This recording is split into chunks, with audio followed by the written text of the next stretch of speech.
అధికార పార్టీలోకి ఇప్పటి వరకు మీరు ఆ యొక్క ఆనందాన్ని ఎప్పుడు పొందినట్టుగా లేరు.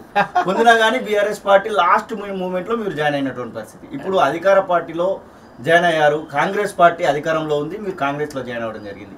ఎట్లా ఉంది ఈ యొక్క గతంలో అదే పార్టీలో పనిచేయడం జరిగింది, మధ్యలో కొంచెం బయటికి రావడము, ఆ తర్వాత ఇప్పుడు మళ్ళీ అధికారంలోకి వచ్చిన తర్వాత మీరైతే అదే పార్టీలోకి రావడం, ఎట్లా ఉంది ఈ యొక్క 15-20 రోజుల వ్యవస్థ? అంటే కాంగ్రెస్ పార్టీతో నా జర్నీ అనేది అది ఏదో కొత్తది కాదు.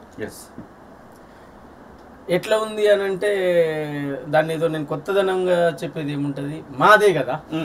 ఇప్పుడు కాంగ్రెస్ పార్టీ తాత ముత్తాతలు అయ్యా కానించి కుటుంబం కాంగ్రెస్ పార్టీ, కాంగ్రెస్ నేపథ్యం. కాంగ్రెస్ పార్టీ ఈ రాష్ట్రంలో ఎమ్మెల్యేలతో సహా హోల్సేల్గా కొనుక్కున్నప్పుడు, అధికార పక్షం కొంటే కాంగ్రెస్ పార్టీ శాసనసభ పక్షాన్ని మొత్తం రద్దు చేసి ఎమ్మెల్యేలను కొన్నప్పుడు కాంగ్రెస్ పార్టీ యొక్క బలమైనటువంటి వాయిస్ను ప్రజల గొంతుకగా వినిపించారు.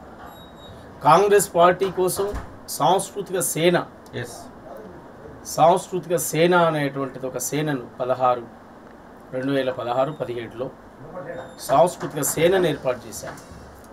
సాంస్కృతిక సేనను ఏర్పాటు చేసి ఆ సాంస్కృతిక సేన ద్వారా రాష్ట్రంలో ఉన్నటువంటి అనేక మంది కవులను, కళాకారులను ఏకతాటి మీద తీసుకొచ్చి ప్రజా సమస్యల మీద స్పందిస్తూ ప్రజల యొక్క వాణిని వినిపించి రాష్ట్ర వ్యాప్తంగా విస్తృతంగా పనిచేయడం జరిగింది. ఖచ్చితంగా అనేక మంది ఉద్యమకారులను ఏకం చేసి కాంగ్రెస్ పార్టీ మనకు సరైనటువంటి వేదిక, కాంగ్రెస్ పార్టీ ద్వారానే ప్రజలకు న్యాయం జరుగుతుంది అనేటువంటి ఒక ఎజెండా. మొత్తం ఇంటర్వ్యూలోకి పోయే ముందు ప్రజాపాలన అనేటువంటి నినాదంతో కాంగ్రెస్ పార్టీ ఇప్పుడు పాలన కొనసాగిస్తూ ఉంది.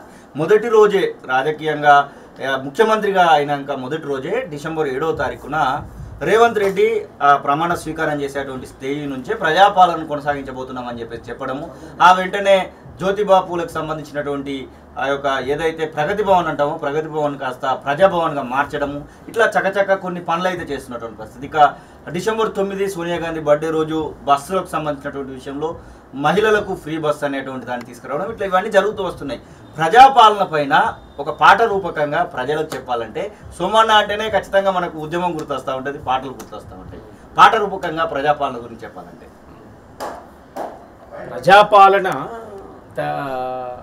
గురించి చెప్పాలి అని అంటే ప్రజాపాలన ఒక నిరంకుశత్వమైనటువంటి ఒక దోపిడీ పాలనను, దొంగల పాలనను, మోసకారుల పాలనను విముక్తి చేసి తెలంగాణలో ఒక ప్రజాస్వామ్య వాతావరణాన్ని, ఊపిరి పీల్చుకునేటువంటి వాతావరణం, స్వేచ్ఛా వాయువులు ఉండేటువంటి వాతావరణాన్ని ప్లాన్ చేసుకోవడం జరిగింది.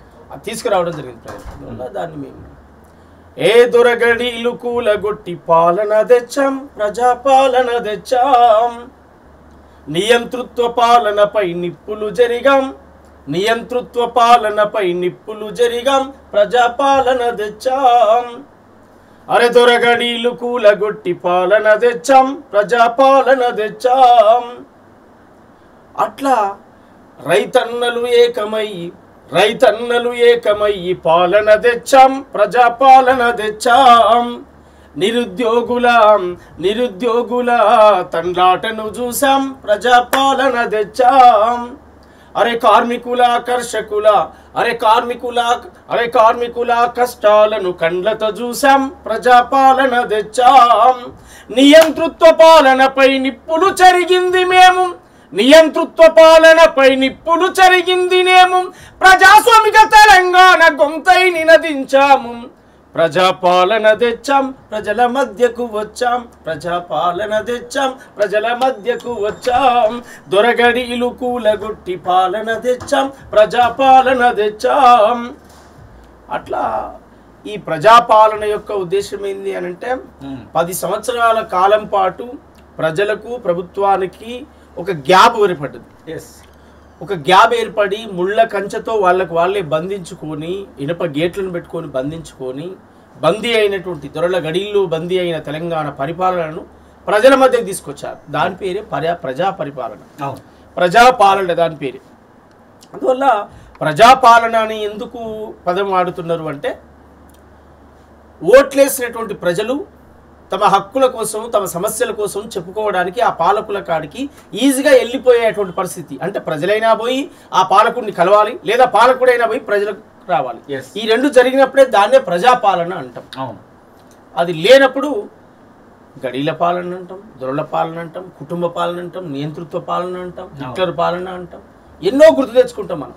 నిజాం పాలన అంటాం, రజాకార్ల పాలన అంటాం, పెత్తందారుల పాలన అంటాం, దోపిడి దొంగల పాలన అంటాం, వెధవల పాలన అంటాం, బద్మాష్ పాలన అంటాం, బాడకవుల పాలన అంటాం, లుచ్చగండ్ల పాలన అంటాం, బచ్చగండ్ల పాలన.